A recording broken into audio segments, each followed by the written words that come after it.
The ship was called the Eternal Dominion, and it was the pride of the Empire. It stretched across the darkness of space like a sleeping giant, its metal skin reflecting the light of distant stars. Inside its walls, the air smelled of chemicals and fear. This was a place where power meant everything and weakness meant death. Queen stood at the observation window of her private chamber. She was tall, nearly 8 feet, with 4 powerful arms and skin the color of dark purple stone. Her eyes were black and endless, like holes punched into the fabric of space itself. She had ruled for 40 cycles, and in that time she had conquered 17 star systems. Entire civilizations had fallen at her feet. She was not just a queen, she was a force of nature. Today she was leaving. The Galactic Assembly had called a summit and her presence was required. Politics, she thought with disgust. She preferred conquest, but even queens had to play games sometimes. She would be gone for 3 cycles, maybe 4.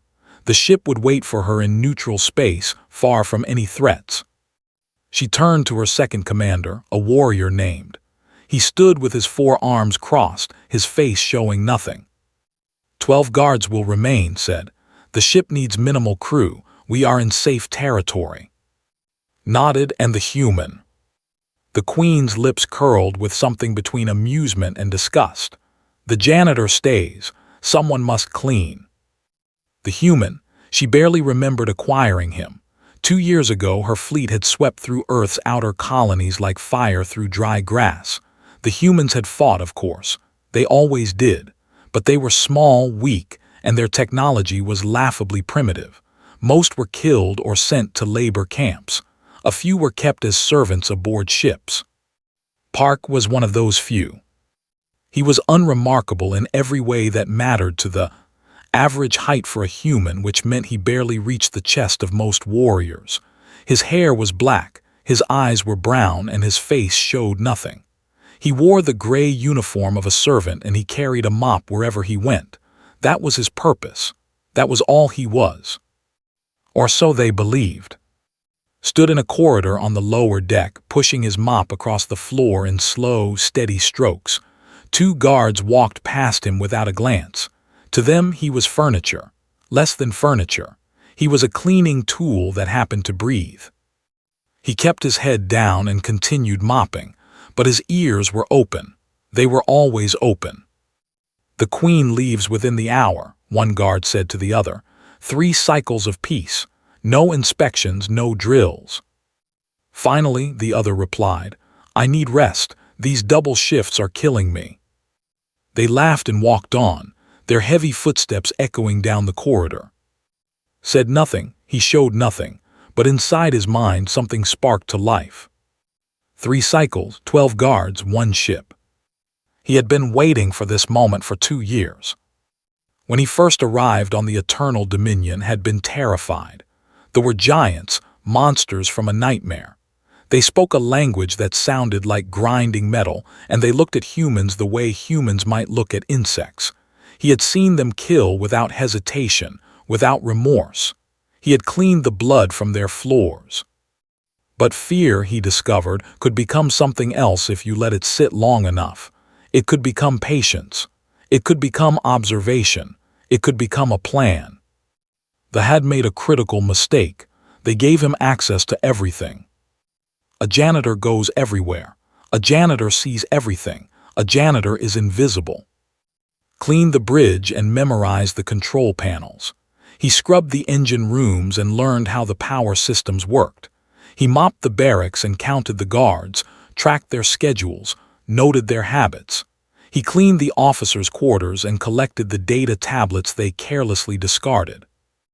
And the universal translators they used worked both ways. They assumed humans were too stupid to understand their language. They spoke freely in front of him, discussing strategies, complaining about their commanders, revealing secrets. Understood every word. He built a map of the ship in his mind. He knew every corridor, every maintenance shaft, every weakness in the design. He knew which guards were lazy and which were alert. He knew when they slept, when they ate, when they changed shifts. He knew everything, and they knew nothing about him.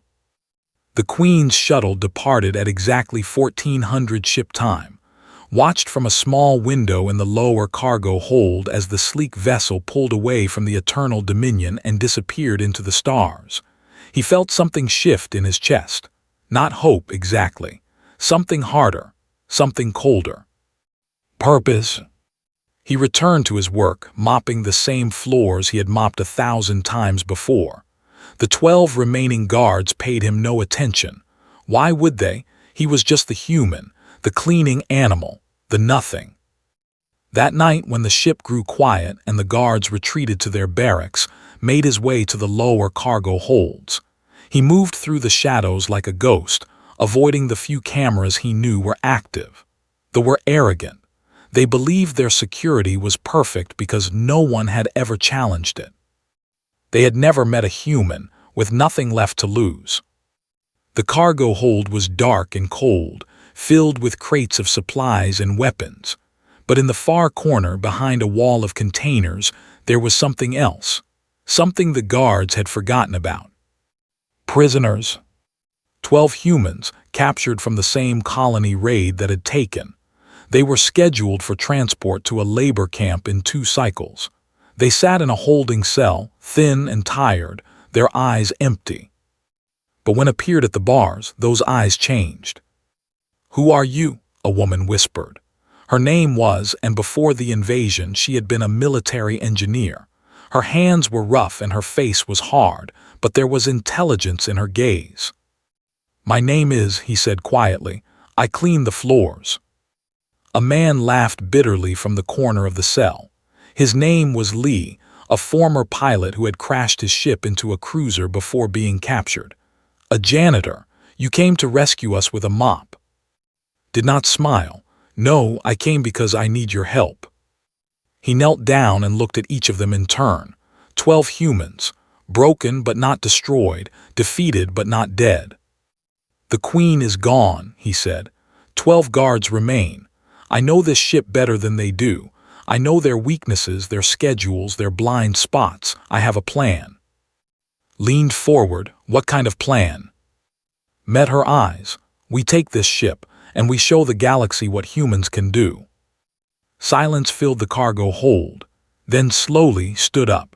The bitterness in his face had been replaced by something else, something that looked almost like hope. "Tell us more," he said. And in the darkness of the enemy's ship, surrounded by giants who thought them worthless, the humans began to plan their revolution. The first cycle passed slowly, like a creature waking from a long sleep. On the surface, nothing had changed aboard the Eternal Dominion. The 12 guards continued their patrols, ate their meals, and complained about their duties. The ship drifted through neutral space, waiting for its queen to return. Everything was normal. But beneath the surface, something was growing, something quiet and dangerous. Park continued his work as he always had. He mopped the floors. He cleaned the walls. He emptied the waste containers and scrubbed the plasma conduits until they shone. The guards walked past him without a second glance, just as they always did. They did not notice that his mop handle was slightly heavier than before. They did not see the small tools hidden inside the hollow metal. They did not realize that every time he cleaned a control panel, he was studying it, learning it, preparing. The first problem appeared on the 3rd day. Guard Commander woke up sweating. His quarters were hot, far too hot, and the air felt thick and wet. He slammed his fist against the environmental controls, but nothing changed. The temperature continued to rise. "Maintenance," he roared into the communication system. "My quarters are malfunctioning." A technician arrived an hour later, examined the systems, and shook his head. "Nothing is wrong, Commander. The readings show normal levels." "Does this feel normal to you?" demanded. The technician could only shrug. The systems showed no errors. There was nothing to fix. In a maintenance shaft 2 decks below, smiled to himself as he adjusted a small device he had built from salvaged parts. The environmental controls were complex, but he had cleaned every inch of them. He knew exactly which circuits to touch and which wires to cross. The sensors would show nothing wrong, but the actual conditions would be whatever he wanted them to be. Over the next few days, the problems. The lights in the barracks began to flicker at random intervals, making sleep difficult. The water recyclers produced liquid that tasted slightly wrong, not dangerous but unpleasant. Strange sounds echoed through the corridors at night, mechanical groans and distant clangs that seemed to come from nowhere. The guards grew irritable.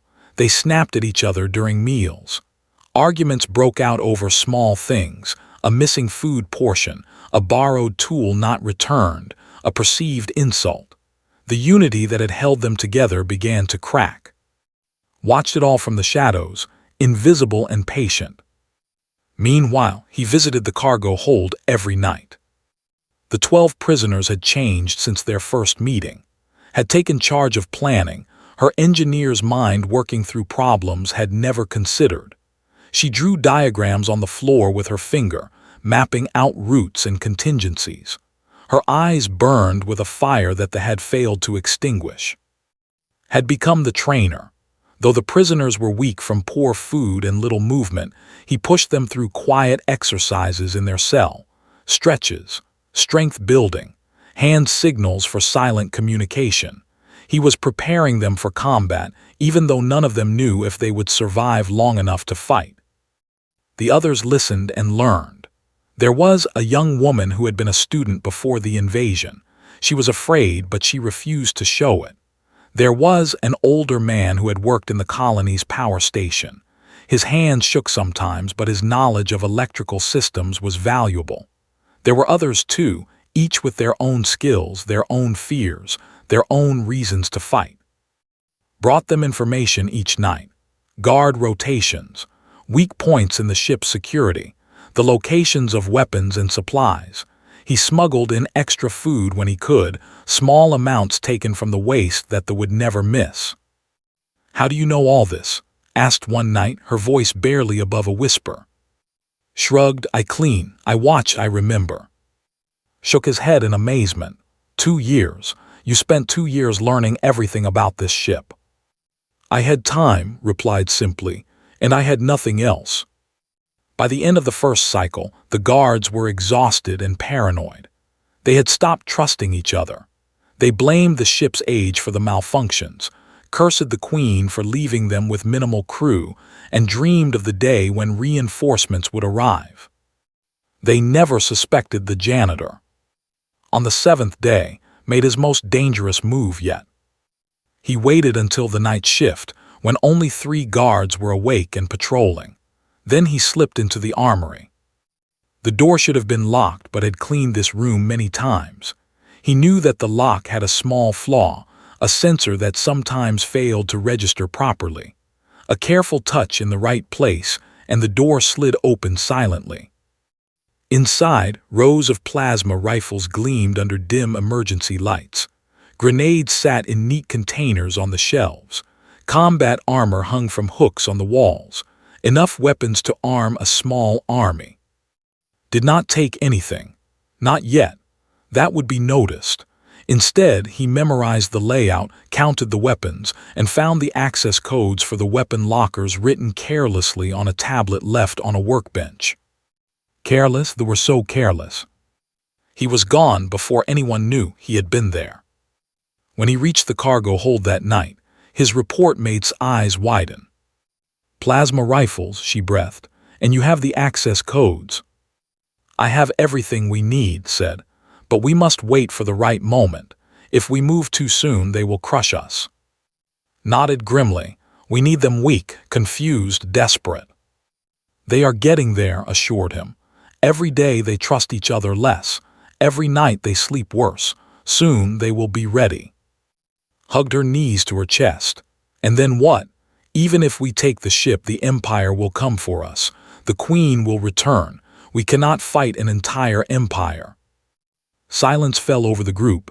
It was a fair question, a terrifying question. Looked at her calmly. "We do not need to fight an empire. We only need to send a message." "What kind of message?" asked. A message that humans are not what they think we are, that we are not weak, that we are not nothing. His voice was quiet but steady. When the galaxy sees what we have done, when they see that a handful of humans took a flagship with nothing but patience and will, everything changes. Other species will rise, the empire will crack, and the will learn fear. The prisoners stared at him. This small man with his mop and his gray uniform, speaking of bringing down an empire. It should have sounded insane. But somehow, in this dark cargo hold, surrounded by enemies who did not know they were already losing, it sounded possible. Stood up slowly, how much longer? Calculated in his head. The guards were breaking faster than expected. The environmental sabotage was working perfectly. The weapon codes were secured. The plan was almost ready. 2 more days, he said, then we take back what is ours. Extended her hand, looked at it for a moment, then took it. 2 more days, she agreed. And somewhere in the depths of space, the guards slept poorly, plagued by nightmares they could not explain, never knowing that the real nightmare was just beginning. The night was silent. The eternal dominion drifted through the void, its corridors dark and empty. Somewhere in the depths of the ship, a clock counted down the seconds. It was 2:47 ship time. In 13 minutes, everything would change. Park stood alone in a maintenance shaft, his heart beating steadily in his chest. He had spent 2 years preparing for this moment. 2 years of mopping floors and cleaning walls. 2 years of being invisible. 2 years of watching, learning, and waiting. The waiting was over. He checked his equipment one final time. A small device built from stolen parts. A communication unit modified to broadcast on frequencies. A plasma cutter hidden in his mop handle. These were his weapons. They did not look like much, but they would be enough. At 2:55 he moved. The first step was the life support system, crawled through the maintenance shafts until he reached the central control node. His fingers moved quickly and precisely, making adjustments he had planned 100 times in his mind. He was not trying to kill anyone. Dead guards would create problems. Instead, he was creating chaos. At exactly 300, the ship screamed. Alarms exploded through every corridor. Emergency lights flooded the hallways with harsh red light. The environmental systems went haywire, filling some areas with freezing cold while others became unbearably hot.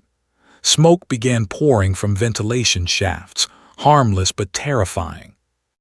In the barracks, the guards woke in confusion and fear. They stumbled out of their beds, grabbing for weapons that suddenly seemed useless against an enemy they could not see. Commander shouted orders, but his voice was lost in the chaos. "Report, what is happening? Where is the threat?" No one could answer. The ship's sensors showed nothing. There were no intruders, no attacks, no explanation, just chaos.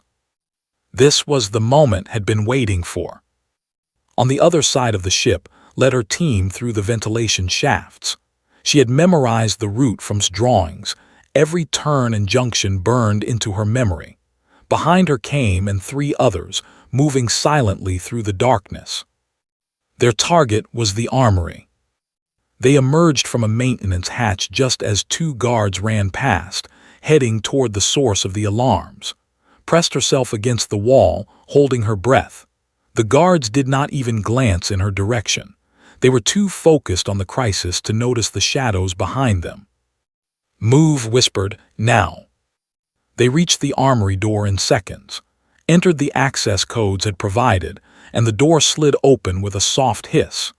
Inside, weapons gleamed under emergency lights like treasures waiting to be claimed. "Take everything you can carry," ordered. "Rifles, grenades, armor, we have 2 minutes." Meanwhile, was executing his part of the plan. He had been freed from the cargo hold an hour earlier, slipping out through a maintenance hatch had unlocked. Now he crouched in the shadows near the bridge, watching the chaos unfold.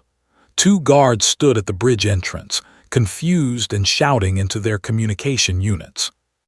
Was not a young man anymore. His body ached from weeks of imprisonment, but he had been a pilot once, a warrior who had crashed his ship into enemy vessels rather than surrender. That fire still burned inside him. He waited for the perfect moment. One guard turned away to check a control panel. The other was distracted by the alarms, moved like a shadow, silent and fast. His arm wrapped around the first guard's neck before they could react. A sharp twist, and the giant fell unconscious. The second guard turned, eyes widening, but was already there. A stolen stun device pressed against purple skin, and the guard collapsed beside his companion. 2 down, 10 to go.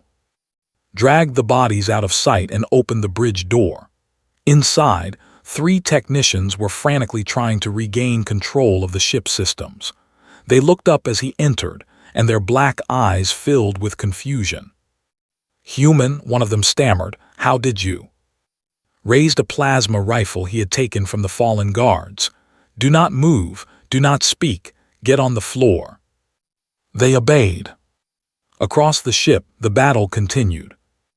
Had emerged from the maintenance shafts and was now moving through the corridors, guiding his people through the chaos he had created. He carried no weapon except his plasma cutter, but he did not need one. His weapon was knowledge. His weapon was the ship itself. He found at the power station, exactly where he had told him to be.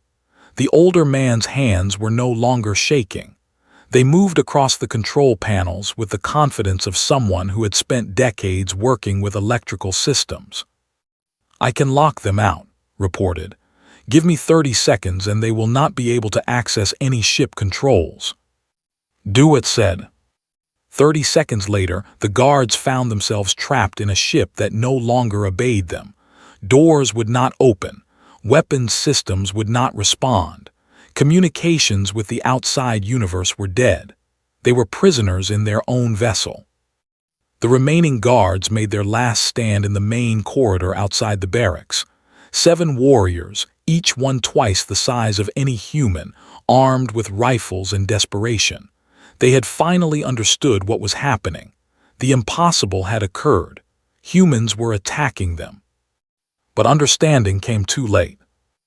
And her team approached from one direction, armed with stolen plasma rifles, and his group came from the other. They moved with discipline, using cover, communicating with hand signals had taught them in the cargo hold. "Surrender," called out In, her accent rough but understandable.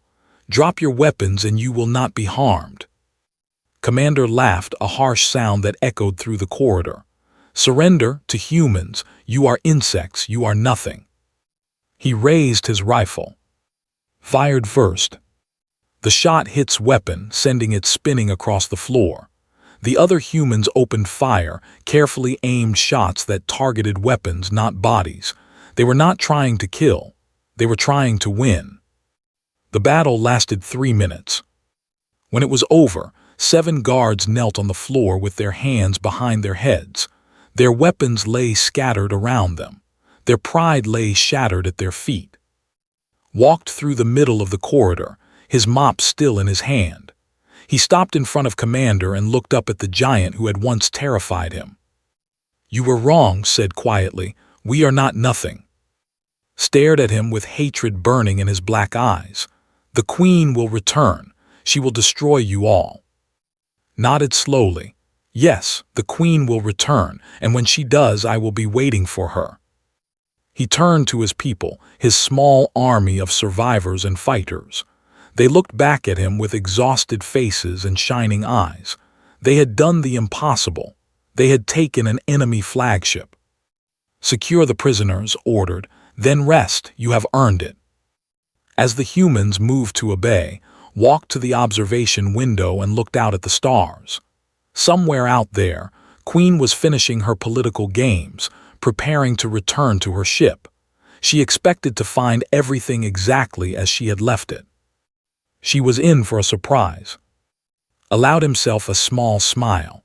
The hardest part was over, but the most important part was still to come. The Queen would return, and when she did, she would learn what humans were truly capable of. Not through violence, not through hatred, but through something they had never understood. Through hope, the shuttle cut through the darkness of space like a blade through black silk. Inside, Queen sat alone, her 4 arms folded across her chest, her black eyes staring at nothing. The diplomatic summit had been exhausting. 3 cycles of meaningless talk with species she considered beneath her, but it was necessary. Even empires must play politics sometimes. Now she was returning home, home to her flagship, home to power and control, home to a universe that bent to her will. The eternal dominion appeared on her, a massive shape against the stars. She studied it with satisfaction. Her greatest conquest, her throne among the stars. Everything she had built was contained within those metal walls. She activated the communication system. Eternal Dominion, this is your queen. Prepare the docking bay for my arrival. Silence. Frowned, she tried again. Eternal Dominion, respond immediately. This is a direct order. Nothing. Something cold settled in her stomach. Not fear. Queens did not feel fear, but something close to it, something uncomfortable and unfamiliar. The docking bay doors opened automatically as her shuttle approached. That was wrong. There should have been confirmation protocols, security checks, guards standing ready to greet her. Instead, the bay was empty and silent, the lights dimmed to emergency levels. Landed her shuttle and stepped out into the darkness. Her footsteps echoed through the empty space like drumbeats. The air smelled different, clean, too clean, and there was something else.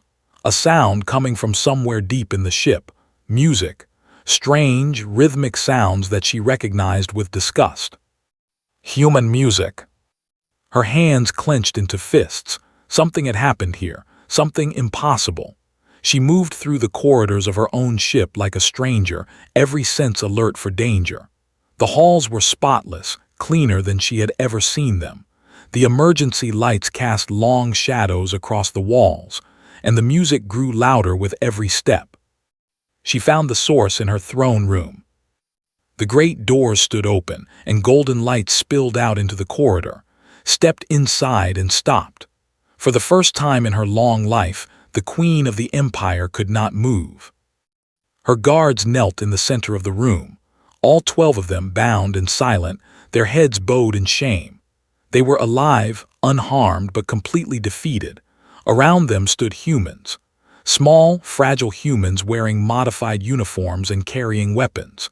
They stood at attention like soldiers, their eyes fixed on her with expressions she had never seen on human faces before. Pride, defiance, victory. And in the middle of it all, sitting cross-legged on the floor like he owned the place, was the janitor. Park held a small container in his hands, eating what appeared to be rice and vegetables with a pair of metal sticks. He looked up as she entered and smiled. Not a fearful smile, not a mocking smile, just a calm, genuine smile as if he was greeting an old friend. "Welcome back, Your Majesty," he said in perfect. "I hope your trip was pleasant." Could not speak. Her translator must be malfunctioning, her eyes must be lying. This was impossible. Humans were slaves, humans were insects, humans were nothing. Gestured to a chair beside him. Not her throne. A simple chair, placed on the floor like it was the most normal thing in the universe. "Please sit. You must be tired from your journey. We have much to discuss." The queen found her voice. It came out as a growl, low and dangerous. "What have you done?" Took another bite of his food before answering. "I have made some changes while you were away. The ship is now under human control. Your guards have been treated fairly and will not be harmed. Your communication systems are disabled, so you cannot call for help. And your weapons," he nodded toward the plasma rifle she had instinctively reached for, "have been removed from your person while you were distracted." Looked down, her sidearm was gone. She had not even felt it being taken. A human woman stepped forward. She was small, like all humans, but she moved with confidence. "My name is," she said and accented, "I am the chief engineer of this vessel now. Everything you see here was planned by this man." She nodded toward your janitor. Impossible, whispered. You are incapable of this. Humans are primitive, weak. You cannot. Cannot what? Interrupted gently. Cannot think, cannot plan, cannot fight. He shook his head slowly. You made a mistake, Your Majesty. You saw a small creature with a mop and decided he was worthless. You spoke freely in front of him, assuming he could not understand. You gave him access to every part of your ship because you thought he was too stupid to learn. He stood up, setting his food aside. For the first time, he met her eyes directly, without fear, without submission. I understood everything. I learned everything, and I remembered everything. For 2 years, I cleaned your floors and studied your weaknesses. For 2 years, I was invisible. And now, he spread his arms wide, here we are. His 4 arms trembled with rage. I will kill you. I will tear you apart with my bare hands. You could try, acknowledged. You are larger than me, stronger, faster. You would probably win in a physical fight. He paused. But you will not try, because you are smart, Your Majesty, and you know that killing me will not save you. He stepped closer to her, close enough that she could have grabbed him if she wanted, but something in his eyes stopped her, something that looked almost like pity.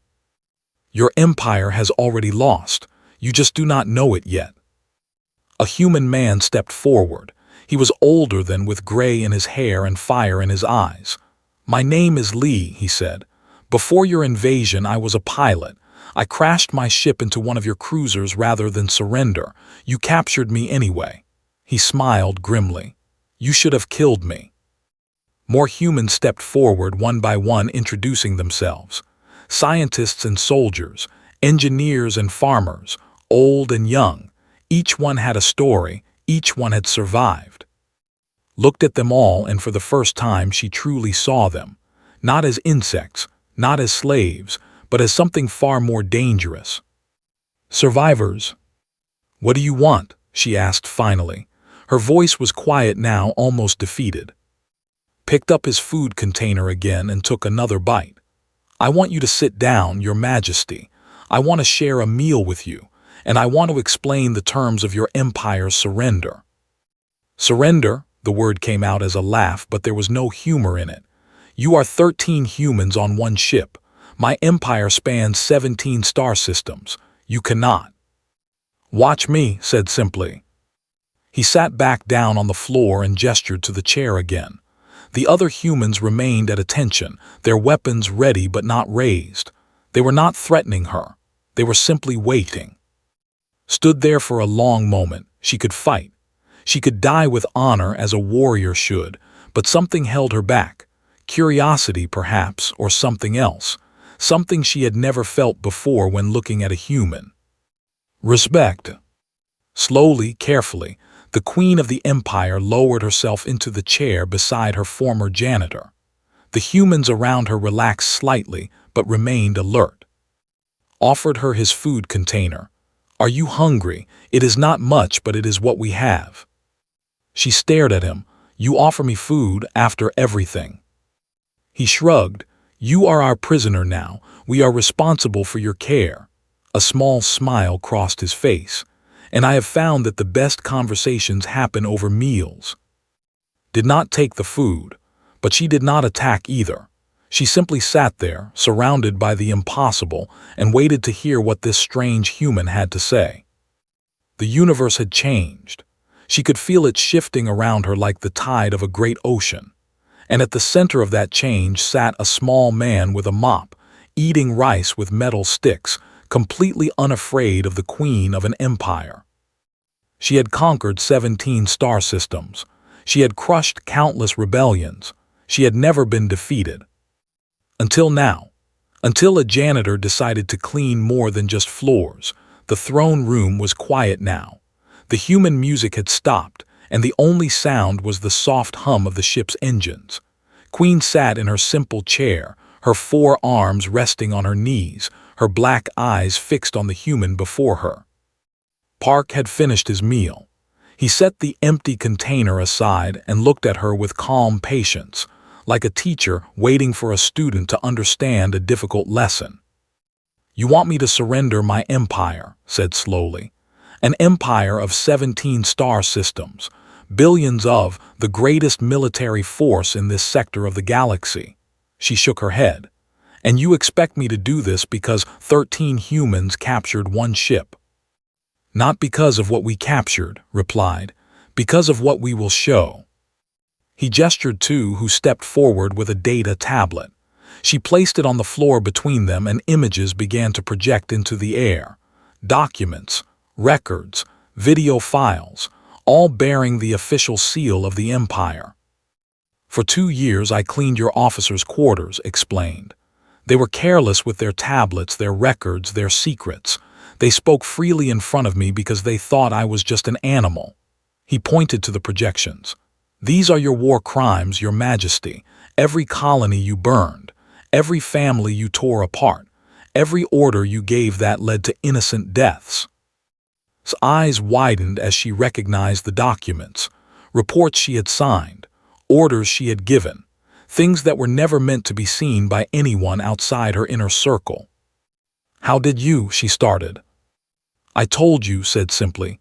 I cleaned everywhere, I saw everything. Stepped forward, his face hard. I watched my colony burn, my wife, my children, they did not escape. His voice was steady, but pain flickered in his eyes.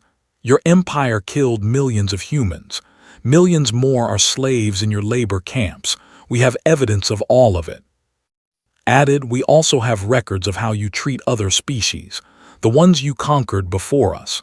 They are watching, your majesty. They are waiting to see what happens next. Process this information slowly. She was beginning to understand, and the understanding was terrible. You plan to broadcast this, she said, to the entire galaxy. Nodded, the Galactic Assembly you just left. They do not know what your empire truly is. They think you are powerful but civilized. They trade with you. They negotiate with you. They fear you but they respect you. He leaned forward. What happens when they see the truth? What happens when every species in 17 star systems sees what their masters have done? Silence filled the throne room. Sat very still. She had conquered worlds through strength and fear. She had crushed rebellions with overwhelming force. But this was something different. This was not a battle she could win with weapons. You want me to surrender, she said again, but this time her voice was different. Softer, almost curious. I want you to choose, corrected. You can fight. You can try to retake this ship and silence us. But even if you succeed, copies of these records are already stored in places you will never find. The truth will come out eventually. Your empire will fall, and it will fall in blood and fire. He paused, letting the words sink in. Or, he continued, you can be the one who changes things. You can broadcast a message to your empire, acknowledging what has been done. You can declare an end to the slavery and the conquest. You can give the species you have conquered a chance at freedom. And if I do this, asked, what happens to me, to my people? It was who answered. The young woman who had been a student before the invasion stepped forward, her voice surprisingly gentle. We do not want to destroy your people, your majesty. We want justice. We want freedom.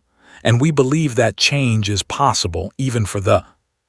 You will be treated as a prisoner of war, added. Under human conventions, not ones. You will be held fairly and humanely. When peace is established, there will be trials, but they will be just trials.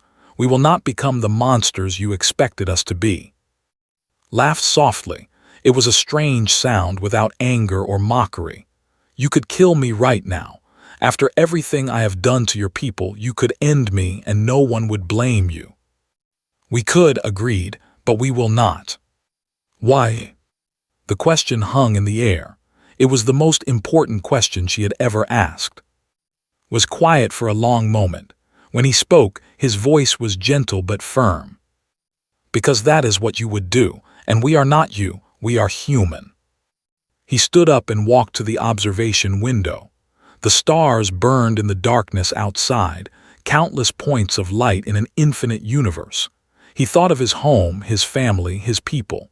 He thought of everything he had lost and everything he was fighting for. For 2 years I was treated as less than an animal, he said quietly. Every day I could have given up. Every night I could have despaired.